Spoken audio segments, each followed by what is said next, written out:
Capacity ఉండాలి ఆ కంపెనీకి అన్న నిబంధన ఎత్తిపడేసి అందులోని కూడా రోజుకు 4 లక్షల లీటర్లు ఉండాలన్న పరిస్థితి లేదు. వాటితో పాటు కండిషన్ 19 అది కండిషన్ 18లో కూడా 3 సంవత్సరాల అనుభవాన్ని 1 సంవత్సరానికే తగ్గించారు. టర్నోవర్ని కూడా 250 కోట్ల నుంచి 150 కోట్లకు పడిపోయింది. ఆఖరికి FSSAI రిపోర్ట్ ఉండాలి, దాని సర్టిఫికేషన్ ఉండాలి అన్న నిబంధనను కూడా పక్కన పడేశారు. ఎవరి గురించి, ఎందు గురించి, ఎవరి జేబులు నింపడం గురించి, ఎవరి కళ్ళల్లో ఆనందం చూడడం గురించి, ఎవరిని మోసం చేయడం గురించి. పాలే లేకుండా నెయ్యి ఎలా వస్తుంది? అది చిన్న పిల్లోడిని అడిగినా చెప్తాడు. ఎలా వస్తుంది? నాకు తెలిసి ప్రపంచంలోని ఏ టెక్నాలజీ కూడా పాలు లేకుండా నెయ్యిని తీసుకొచ్చిన టెక్నాలజీ, ఎంత టెక్నాలజీ పెరిగినా ఆ టెక్నాలజీ అయితే రాబోదు, రాలేదు. కానీ ఇలాంటి టెక్నాలజీ ఏవైనా నేను ఇందాక చెప్పాను కదా, ఈ కేబీఆర్ బోర్డులో ఏమైనా తాడేపల్లిలో ఉందేమో ఒకసారి చూడాలి. తాడేపల్లి ఏమైనా కొత్త ఫార్ములా ఏమైనా మొదలు పెట్టారేమో, పాలు లేకుండా నెయ్యి తయారు చేసే ఫార్ములా మొదలు పెట్టారు కదా, పామ్ ఆయిల్తో మొదలు పెట్టారు కదా. ఇలా తీసుకొచ్చిన పరిస్థితి కనిపించింది. ఆఖరికండి 2022లో ఒకటి నిబంధన ఉంటుంది, బీటా సిస్టోస్టిరోల్ టెస్ట్ ఒకటి ఉంటుంది. ఆ టెస్ట్ చేయాలి కంపల్సరీగా. ఎవరైతే సరఫరా చేస్తున్నారో నెయ్యిని ఆ టెస్ట్ కంపల్సరీ వాళ్ళకు ఉండాలి.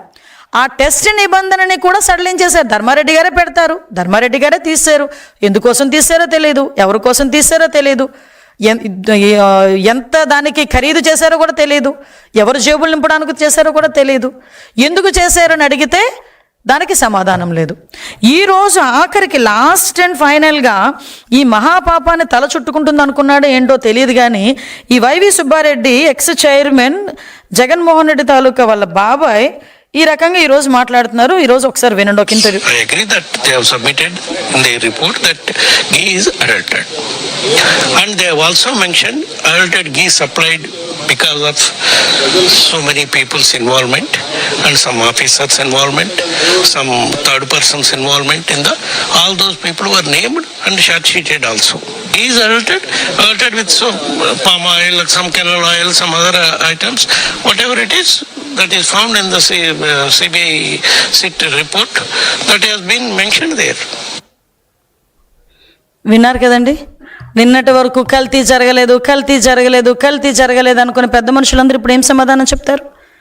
అంటే అడల్ట్రేషన్ జరిగిందట, కల్తీ జరిగిందంట, అందులో పామ్ ఆయిల్ ఉందంట, అందులోని పామ్ కెనాల్ ఆయిల్ ఉందంట, అన్నీ ఉన్నాయని ఆయన ఒప్పుకుంటున్నాడు, ఛార్జ్షీట్లు ఉందని ఒప్పుకుంటున్నారు. కానీ ఆఫీసర్స్ అందరూ చేశారు, థర్డ్ పర్సన్స్ చేశారని చెప్తున్నారు. మరి ఈయన తాలూకా సిగ్నేచర్ ఉండక్కర్లేదా? పర్చేస్ కమిటీ ఎవరి ఆధ్వర్యంలో ఉంటుందని పర్చేస్ చేస్తుందండి? పర్చేస్ కమిటీ చైర్మన్ ఆధ్వర్యంలో కూర్చోదా? 2022లోనే అడల్ట్రేషన్ జరిగిందని రిపోర్ట్ ఇచ్చినప్పుడు చైర్మన్గా ఆయన ఏం చేశాడు? ఆ రోజు ఎందుకు దాని మీద చర్య తీసుకోలేదు? ఇలాంటి వాళ్ళని ఏం చేయాలి? ఇలాంటి వారు ఎవరికి సమాధానం చెప్పాలి? ఈరోజు ఏదో బయటకు వచ్చి చాలా ఏమీ జరగలేదన్నట్టుగా లైట్గా మాట్లాడి వెళ్ళిపోతే దానికి సమాధానం ఎవరు చెప్తారు ఈరోజు? అంటే ఏంటి హైందత్వం మీద మీకున్న కోపం ఏంటి? దేనికి హైందత్వం మీద మీకున్న కోపం? అంటే ఒక ధర్మాన్ని పాటిస్తున్న, ఒక సనాతన ధర్మాన్ని పాటిస్తూ, ధర్మాన్ని నడిపిస్తూ, ఒక అందరికీ నమ్మకమైన ఒక కలియుగ వెంకటేశ్వర స్వామి తాలూకా అంటే ప్రసాదాన్ని రసాయనాలతో తయారు చేసి ప్రజల ప్రాణాల మీదకి, ప్రజల సెంటిమెంట్తో ఆడుకున్న వాళ్ళకి మిగతావి కల్తీ చేయడం ఎంత ఈజీ అవుతుందండి?